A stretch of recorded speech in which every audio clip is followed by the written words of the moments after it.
Good morning and welcome to Across the Apothecary. I'm here today with my guest, Dr. Gillian Mulvale from DeGroote and McMaster and all kinds of fun stuff. Welcome. Thank you very much. It's a pleasure to be here. Thank you. We're very excited. I think you and I connected back in June. July or June, I'm not sure, but somewhere around then. And it was a fantastic event that Haltech was holding here about innovation in health and tech. And I was so excited about your presentation. Thank you. So I went and accosted you and said, so hi, I'm geeking out a little. I do have fangirl moments. It's sad. So I'm so excited that you're here today to talk about this amazing app that you're developing, but I would love if we could start by you introducing yourself and sort of explaining how you got to where you are right now. Sure. So thanks, Elizabeth. I'm Gillian Mulvale, as you indicated. I can start with that. I'm an assistant professor here at the DeGroote School of Business at McMaster, and I teach health policy. It's the main course that I'm teaching at the moment, but I've also taught courses in healthcare funding and resource allocation. And I do research largely in the area of mental health policy. My qualifications, how did I get here? It's a bit of a circuitous journey. I started in economics and did an undergrad and master's in economics, worked as an economist for many, many years.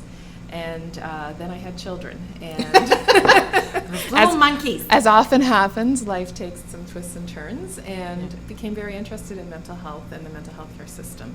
And realized that most of it didn't seem to fit well with my economics training, so I needed to go back and study it a bit. That's very true. So at that point, I returned and did a doctoral degree here in health research methodology. Holy moly. And took a lot of emphasis on health economics and health policy analysis and other research methods. I'm feeling slightly like an underachiever right now. Well, it was a great learning experience for me, and set me up for an opportunity to go and work with the brand new Mental Health Commission of Canada when it was formed. Which is amazing. And at the time, the Senate Standing Committee report had been released recommending the creation of the commission and calling for a national strategy, and I had the opportunity to be one of the first people working on that strategy. Wow. I got to speak to people across the country in national consultations and really get a flavor from multiple perspectives of what was going on with the mental health care system. Which I think was hugely missing before. It was sort of, we'll manage it all up here, but who's on the ground actually discovering whether this is working and are we actually serving the community correctly? Right, and I think that was one of the strengths of the Out of the Shadows report, that Michael Kirby had done national consultations to recommend the creation of the commission, and then we continued that with the national strategy. And what I learned is that there is no one single viewpoint on what needs to be done, and that we actually need to listen to all of those viewpoints. And I think that's really influenced me now, since joining DeGroote 4 years ago, in my ongoing research here. Again, I'm a slacker. It's all good. I've gone to college 3 times. I still feel like a slacker. But that's incredible, and that's one thing. I still find it quite shocking that people don't talk about mental health issues as much as they need to.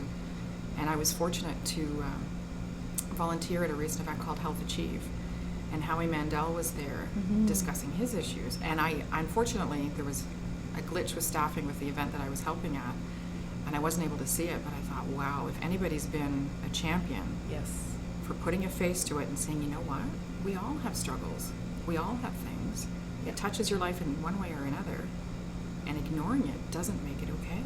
Absolutely not. And although we've come a long way, I think the commissions have played an important role in starting to open up the dialogue, and many others, people like Howie Mandel and many others. We still know that 1 in 5 people will have a mental disorder at some point in their lives, and the statistics I've heard is that by the age of 40, 50% of people will have been touched, right? And so that's not... I just raised my hand, which you can't see, but... That's not small and closeted away. That's everyone, every family, everyone somewhere or another. And so, we need to continue to work on the stigma piece. But it's funny because one of my colleagues here at the Health Leadership Academy was talking about that presentation by Howie Mandel. I had to teach that day, so I couldn't be there for it. But basically that he shook a lot of people up by making people realize this is everyone's issue, and everybody is is part of it, and that's something we really tried to communicate with the national strategy as well. I'm wondering if one of the misconceptions is that a mental health issue is for life versus a temporary situation. You know, like we were just joking about our kids and the stressful little monkeys that they are. And I had a hard time after both. My kids are only 13 months apart. Mm-hmm. My son was really sick. Yes. And you just have a moment. And I went to my physician and said, like, look, I'm having panic attacks and anxiety attacks and all this stuff because you're trying to balance everything. Unfortunately, their solution was medication, Yes. which I was disappointed about. And I'll be honest with you, I took 2. And the stress of taking 2 of those pills was worse. I stood there one day going, okay, what's worse, the stress of taking the pill or finding a better way to deal with the stress and anxiety of having 2 small kids and one of which is sick? Pills left. Right. And I think you're raising a really important point here. And while I would never want to say, don't take medication. Oh, if absolutely. you need That was my medication, decision. Yeah. Right? Yeah. The question is, it is a personal experience and journey, and a widely held viewpoint or perspective in mental health that's emerged over the years, sadly coming from a system that was very patriarchal at one point absolutely. in time and excluding God people complex. and all of the rest of it, is that people need to be empowered, and that they're on journeys Absolutely. of recovery. This notion of a recovery orientation, that people aren't always sick for life. They may have episodes of illness, they may have a few panic attacks. There's a whole range out there, and we can't stereotype people into, slot them one way. And we also know that the causes can be multifactorial. And so sometimes it's biomedical, sometimes it's psychosocial, sometimes it's what's going on in your life right now, what you're trying to deal with. And certainly stress postpartum is one of those things potentially that could have many, many causes, and therefore many, absolutely. many solutions. And I think one of the challenges is that we don't always look at all of those solutions, that we have highly trained professionals with different expertise, and how do we coordinate all of those resources around the needs of an individual is one of the key things that I try to look at in my research. And more, as I'm not a clinician, right? Economics and health policy, I don't pretend to be, and have great respect for those who are. But we need to think from the perspective of the person who's going through it, what will assist them in their own recovery.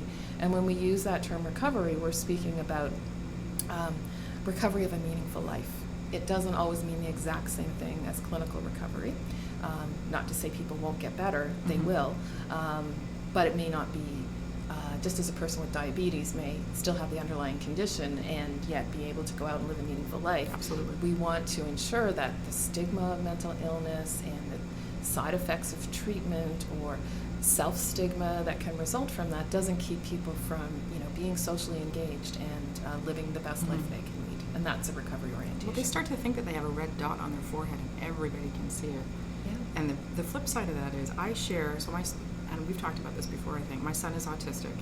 He's extremely high functioning with Asperger's, but it is, his brain just works a little differently. And if I meet anybody who's having a challenge, if their child is newly diagnosed or something's going on, and with my son's, relative permission, I mean, he's 18 now, so it's calling mom, I'm like, you know what, buddy? These people need to know they're not alone. Absolutely. They need to know that another family's gone through it, that you're doing really well. Here's some of the things that we've used. Or if I run into somebody who's struggling with anxiety and panic attacks or whatever, I'm like, oh, me too. Like, slap a high five and let's chat it out, and usually that's all you need. Often that's the case. And of course, we don't want to minimize it. There's times when it's much Oh, more absolutely. serious than that. Absolutely. But we do need to, be aware that there is an awful lot that we're coping with. And, the risk of paying too much attention to mental illness is everyone gets labeled and diagnosed with something that's adjustment to normal life events, developing resilience in the face of challenges that's actually good for their mental health in the long run, although it feels terrible in the short run. Yeah, right? short-term And pain, so long-term gain. It's finding, making sure that we're devoting our resources to those who actually need it, because resources are limited. Absolutely. And finding ways, I think, as a society to help each other when we don't actually need clinical intervention, right? And that's the kind of support that you're talking about. And I think there's an important role as well for peer support, for people who've been there or who are, continuing to struggle with challenges in sharing what they're learning and what's working for them. And that could be a whole gamut of things. So you made an interesting reference to the journey.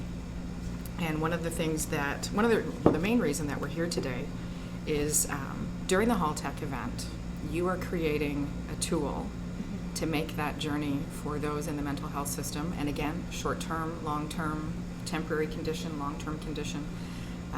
And that's one of the reasons I really wanted to talk to you about the stigma component, because during that mental health journey, you're dealing with a wide variety of people. And like any situation, you don't always click with somebody, or you really do, or whatever. But when you're dealing with a mental health issue, sometimes wanting to give that feedback that is necessary for that clinician's growth and understanding and broadening their awareness is challenging for the person who's dealing with the issue. So I'd love to talk about this amazing thing that you've created. And I have a very colorful sheet that I will share with everybody. But can you please talk about this amazing tool that you're creating? Sure. So what you're Been around a lot. What you're referring to, Elizabeth, is an app or a suite of apps that my research team and I have developed along with a software developer, them, that captures experiences, people's experiences as they journey through the mental health system. This app was developed for youth, aged 16 to 25 was our target. We call them transition-aged youth, or the Mental Health Commission calls them emerging adults, because they're really... Makes them sound like butterflies. I know. Well, it's the latest terminology. I always think we should go back to the people themselves and say, what would you like to be called, rather than what do we come up with? What label do we put on you? Mm-hmm. And the reason we're targeting that age group is we know they're highly at risk for falling through the cracks in the system. Traditionally, sing it, sister. That's my son. Anyway, sorry. Traditionally in Ontario, the way we've set up our ministries and our services as a result of that, our funding goes up to the age of 18. For child and youth services, that's one ministry, and then 18 plus, you're now an adult, and it's another ministry. So we go from Ministry of Child and Youth Services, funding services, to Ministry of Health and Long-Term Care. And then, of course, it gets more fractious when you start thinking primary care and what's covered under OHIP, hospital and physicians, what's community-based mental health care, and to the person who just needs services. It's overwhelming. They don't have really much interest in who's paying for what or why there's different rules. They just need continuity of care as they bridge across multiple services. And certainly for this age group where there's so much developmental change going on, you may be moving from high school to a secondary school or the workplace, not secondary, post-secondary or the workplace. You may be leaving home for the first time. To have a disruption when you may have been, quite successfully supported in youth services can be really difficult. And so it also means, because these are all separate services, data collection is all distinct and not necessarily well shared across these organizations. And all of them are dealing with shortages of resources, not enough. And so for the young person, it can mean that there's a long wait to get into adult services, even if they have been successfully treated in child services. Could be poor information flow, starting all over again, telling their story, long wait lists. In a nutshell, it's a real risk point and a priority for ministries of health, across the country, at the provincial level, but also at the national level. And so we thought, well, what if we could put data collection in the hands of the young person who's going through services? Then they are the common thread as they move across school-based services, hospital, community, primary care, and so forth. And what if at the same time we're empowering them, which is a key theme around a recovery orientation, to give their feedback, to share their experience, and use that to inform service design, which is something we've all been talking about. How do we get patient care for years and years and years, but how do we actually do that in practice? So we developed this app as part of a research study using an experience-based co-design approach.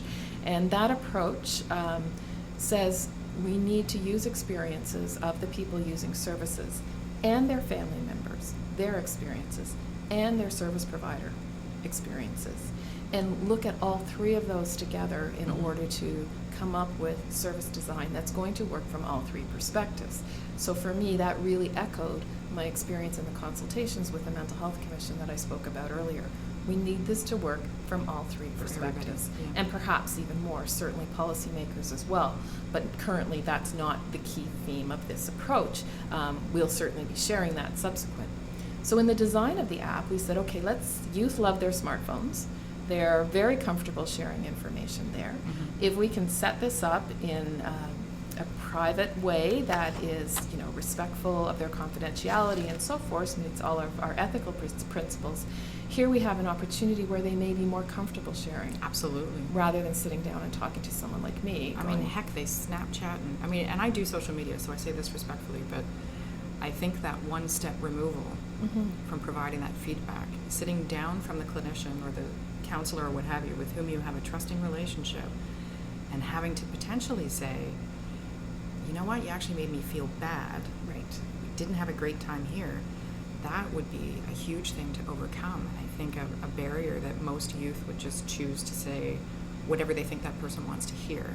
Absolutely. Which doesn't help the clinician. Whether you're a youth or an adult, if you are in a relationship with a provider and you are vulnerable because of stigma and a mental illness and not feeling yourself, who's going to, come forward with honest criticism that's constructive? It's a very difficult power imbalance that you're dealing with, and it makes it very hard to do that face-to-face. Kudos to those who can, but I think I would find it challenging. Oh, I do. And so if you're a young person, even more so, they're facing a double stigma, the stigma of youth and the stigma of mental illness, and it's a lot. So we thought, okay, we'll start small. Let's develop this app. We'll use it for research purposes to see, can we sort of very quickly gather people's experiences following each appointment as they journey through mental health services and associated services. But also, we've developed a web application for family members and service providers so that we gather their experiences as well after each visit. So after each encounter, there's multiple touch points available. We get the three perspectives on every visit. Even if the family member did not actually attend the appointment, which we know often happens with this age group, they're very often very involved in child services, but once the youth moves to adult services, they're often completely cut out. And so we want to know what that experience is like, not knowing what's going on. Scary for media. Very scary. As well as, other aspects of it. So what we learned in our research around developing the app is, for this age group, it's got to be quick, it's got to be fun, it's got to be engaging, bright and colorful. You can imagine if you're depressed, you need big buttons. You don't want to be struggling with a technology that's difficult to use. You're having difficulty concentrating, or you're anxious. You've got to make it easy for people to use. And so that's what we have done to date. The data right now all comes to a secure server at McMaster University, and we've gathered experiences. We've attempted to do it over a 1-year period. Of course, that's challenging as youth move in and out of crisis and their lives are volatile at this stage often. But we have gathered enough data to know that it certainly works. In terms of the kinds of things you're talking about, hearing youth, or not hearing, but seeing what youth have put into the app saying, I was with this service for 8 years and I had 8 different providers and not once did I feel respected in my entire time there. I think you shared that. I just got a shiver because I think you shared that during our previous discussion, which just floors me. And so not once feeling comfortable to come forward with that, So but that's willing 8 years lost. But willing to type that in an app, right, in a very short space. And then we had another youth who shared with us that they were not comfortable receiving what was a highly invasive therapy that they were receiving. And that came through the app. And if we don't respond to that and recognize that discomfort, then we could lose the youth from all services for the rest of their lives. So working in this field, it can be very, discouraging at times and eye-opening. But on the other hand, to find such a simple tool can give you these kinds of insights. On the other side, we've heard very positive feedback from youth. It's not all negative. You know, I've been in the support group, it's my last night, I'm leaving, I'm a little bit nervous about that, but I'm feeling pretty good. They've offered us a monthly check-in once a month, Aww. and so I think that I'll be okay, you know, and hearing. So experience-based co-design is really about getting at the feelings, the touch points in people's experiences where their experiences are really powerfully shaped, so wherever there's a really strong emotional response. Mm-hmm. And we weren't sure if an app could do that in the same way an interview could, which is how it's traditionally done. The downside of doing an interview after the fact is you're not getting the nuance of what's going on at each stage of the journey. You're putting that barrier back up. I had to substantiate. With Asperger's syndrome, for those of you that don't know, social engagement can be a real challenge. Mm-hmm. It can be a real barrier to a lot of things. And in the extreme end for Asperger's, they don't recognize facial change at all. So if I were sitting here smiling, they would have no clue that I was happy. Mm. They can't use that as part of their conversation. And tried to get my son into self-contained learning because he's also ADD and dyslexic. And I had to have a conversation with the superintendent of education because we were going grade 7, 8. And she said, well, you know, we have concerns about grade 7 and 8 because of the social relationship development that happens in those grades. And I honestly had to stop and go, okay. I said, I'm sorry, but do you know anything at all about Asperger's syndrome? And she says, well, as a matter of fact, I do, and da-da-da-da-da. And I said, well, I beg to differ, because if you actually knew anything about it or had ever lived with it, you'd know that the social component is the barrier to my son's education. Right. To have to handle those relationships, to have to develop those skills and whatever, right now, it's just not important to us. We are taking care of his social outside of school. Right. Stop making this a barrier to his education. And I can't imagine if you have that challenge where you're already feeling socially stigmatized, you're already dealing with a lot of feelings, and then you have to sit down across from somebody, the pressure on that would be unbelievable. I mean, how could you give, you said before, kudos if you can, Right. but are you going to get authentic data that's applicable and appreciable by the clinician or the support worker? I don't think so. Very difficult. And I think, you know, the story you've just told is once again illustrating the power and the importance of lived experience, and that we can all think we understand the perspective of the person that we're speaking with, but we don't, because we haven't lived it. And Yeah. it's so critical that we look at each give them a encounter voice. from all three of those perspectives, right? And then we give them an opportunity, you know, the next phase of the research, once we've collected this data, and that's what we're working with right now in a number of studies, is to bring together participants and say, how do we co-design solutions? Now that we have better mutual understanding of experiences and perspectives, I get it that typically, if I'm a healthcare provider and I'm inundated with complaints, I'm feeling a little bit defensive when I get going here, right? Yeah, that's true. And if I'm a young person and I'm feeling vulnerable because of stigma or my voice isn't being heard, I've got a bunch of stuff I'm bringing to the table. And if I'm a family member who's been frustrated over and over again, I probably have a whole lot of anger that I'm bringing to the table. Oh, I'm that mom. Well, and you're not alone, right? I am totally that mom. and you're not alone, right? And so by fostering opportunity for really understanding each other's perspective, now we can start to have real dialogue and come up with solutions that, no, maybe we can't restructure the whole healthcare system. Maybe we don't have a magic wand with, you know, tons of money that we can suddenly throw at this, although that would be wonderful, that'd be yay. and we need that. But perhaps That'll be we the next can- part of the conversation. But perhaps we can come up with some solutions, some workarounds that work from everybody's This is perspective. phenomenal. Like, as soon as I saw your talk and had a chance to speak to you, and my perspective, because of personal experience and what have you, was when I say, so I'll be sharing these images with you, but one of the cool panels on this is, how did you feel when you arrived? And the burden on language is removed. The burden on, you know, collecting that abstract thought around emotion is removed, because there's a simple scale of happy faces. Happy and sad. Which I just went, that's so simple, but so amazing, because this to me could go, like, we started in the mental health system with my son when he was 2. Yes.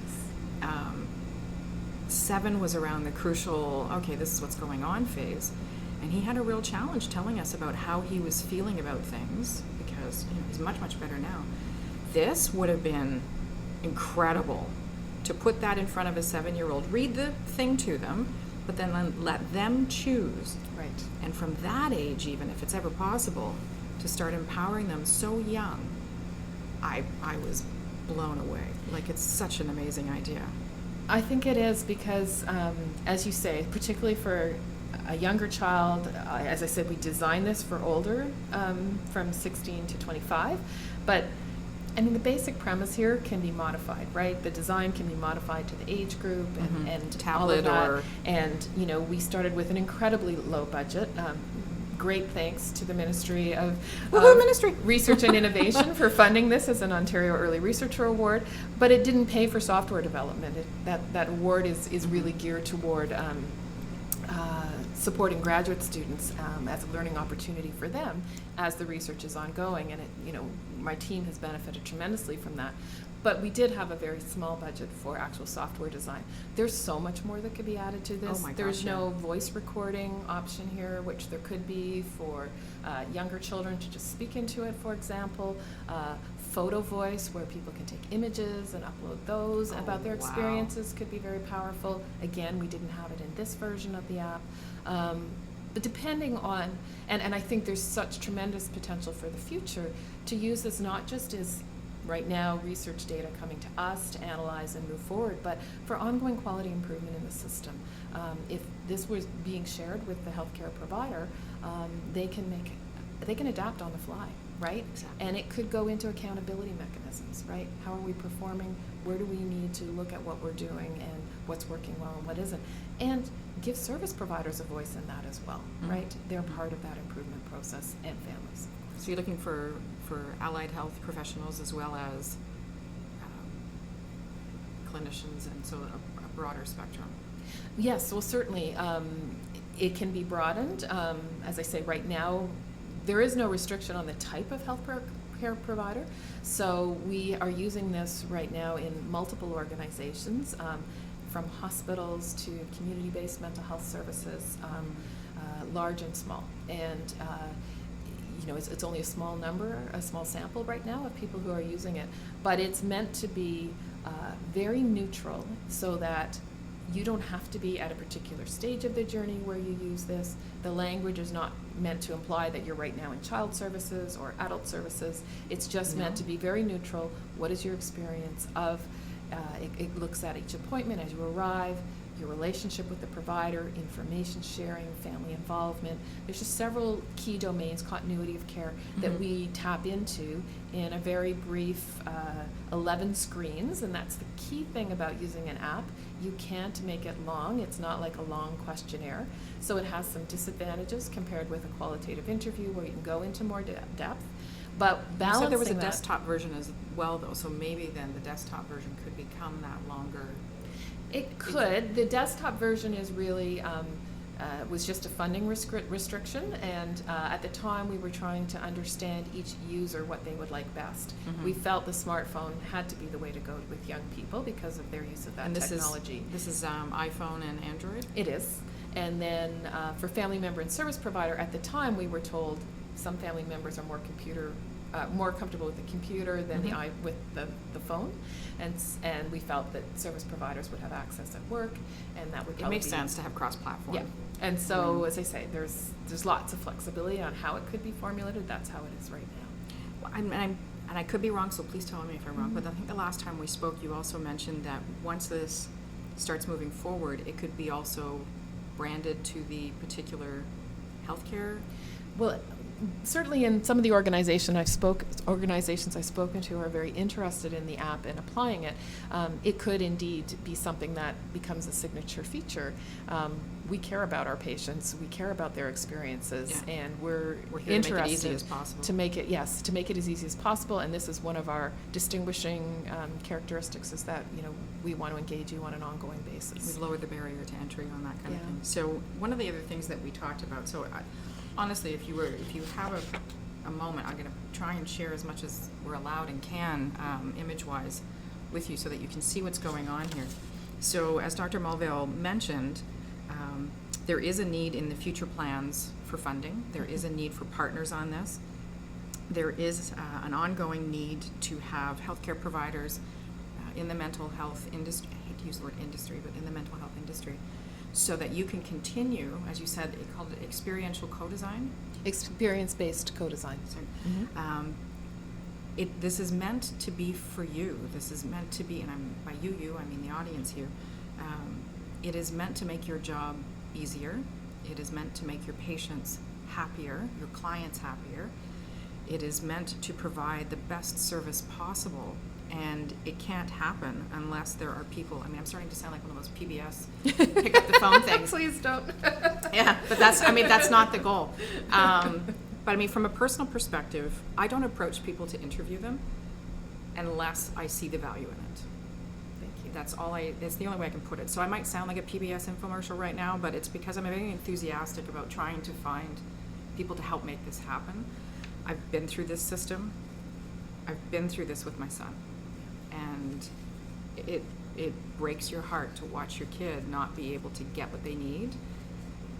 And I've had so many conversations with teachers and service providers and what have you, to the point where I was so blunt and said, look, if you don't get my kid, that's fine, but get out of the way for somebody who does. Because it is critical to my son's success that you get my kid. And without this kind of honest feedback from the kid, even as a parent, I can be whistling in the dark, thinking that I'm doing the right thing. Right. And meanwhile, my child who has a communication issue, I mean, my son's highly, highly verbal, but there are still aspects of his communication that are challenged that this would allow for. Right. And I will bet you we would have had a much different experience within the mental health system. We did have a great one. We were very fortunate. We were with Erin Oak Children's Services. But I bet it would have been better. I firmly, firmly believe that. So I believe in this product. I believe in this app. I think it's an amazing thing that has to happen. And the trust that happens in a relationship with somebody, this is critical, and it can be seen as something that's hard for the patient to overcome. Right. If they've had a bad experience. And this allows them that almost anonymous. I mean, It is. It's almost anonymous. And this is where, from an ethical perspective, you have to be very careful, right? That there's really clear explanation of who's getting this data, how is it being used, what are the bounds on it, and am I comfortable with that? So unlike the research application that we're seeing now, I think that if you were to take this forward to more ongoing service improvement, it would be each time, are you comfortable sharing this? That we have to be, it has to be full disclosure. But very clear, right? Yeah. But I think the other point you made about service providers, it truly is to be an improvement for everyone, because not just in this study, but in other research that we have going on, it's very clear that service providers want to do a fantastic job. They're terrific, and if we can give them tools that make that better, that can actually lead to change, because they would love to see change too. We're hearing how frustrating it is. Another study we have going on right now, one of the quotes is, I feel like I just send them off into a black hole. This is a youth provider, when they leave and I don't hear anymore. And that's a difficult Scary. Experience for the service provider who has worked with a young person and developed rapport and seen success, and then they're worried what happens with them when they go to adult services. And yet our structures right now end the communication at that point, and they really don't know what's happening. So this is about improvement, ideally from all three perspectives, and that's where we're excited, and we'll see how it plays out. It's research. We'll see how it plays out in practice. So just listening to what you're saying, there's a friend of mine who runs a group home in, I want to say Mississauga. So would there be potential for application for this in the social services? And I see it as unlimited. Yeah. Well, we have a number of organizations that provide housing to youth who otherwise would not have housing. They're using it right now. So, oh, fantastic. Yeah, so it's quite broad in application. We tried to sort of, this is qualitative research. This is clearly not, a statistical sample at this point. Yeah. It's about being very purposeful and selecting where should we try this, and would it apply. And so we've kind of gone in that approach. to date in our research. Amazing, amazing. So I know you are looking to talk to people about this. Would you like to provide contact information, or shall we continue? Sure. I mean, the easiest is my email. Okay. I'm Gillian Mulvale, so I keep it simple. It's mulvale@mcmaster.ca. Is it Mulvale G? No, it's just Mulvale. Oh, there you go. So that It's was easy. just MULVALE @mcmaster.ca. So I'll be doing a blog post about this as well. So I'll get some more contact information from you, and I'll provide some links and what have you. But if you are a service provider within the healthcare industry around mental health, social services, of course my personal poobah is autism, please get in touch. We need to find ways to make this happen. I know I've gone to the PBS side again. We'll call it my Darth Vader PBS thing. And if you're a funder and you're feeling philanthropic and you want to get involved, money's great. It makes a big difference. Money makes the world go round, and this app needs to happen, and it needs to happen soon. So thank you so much for joining me. I really appreciate it. And now the app's called MyExperience. MyExperience, yeah. And it's just fun and colorful and amazing, and I see it in the world. It's going to happen. Thanks, Elizabeth. All right, my PBS is over. Thanks for joining us, everybody. I hope you've learned a little more about the mental health situation and how tech and innovation can have a huge impact on not only the people who are in the industry from a patient perspective, but the importance of how this can affect how services are delivered, how clinicians and service providers can do a better job, because it is what they want to do. It's what they were in the industry to do. And we'll talk to you soon. Thank you very much, and have a great day. Bye-bye.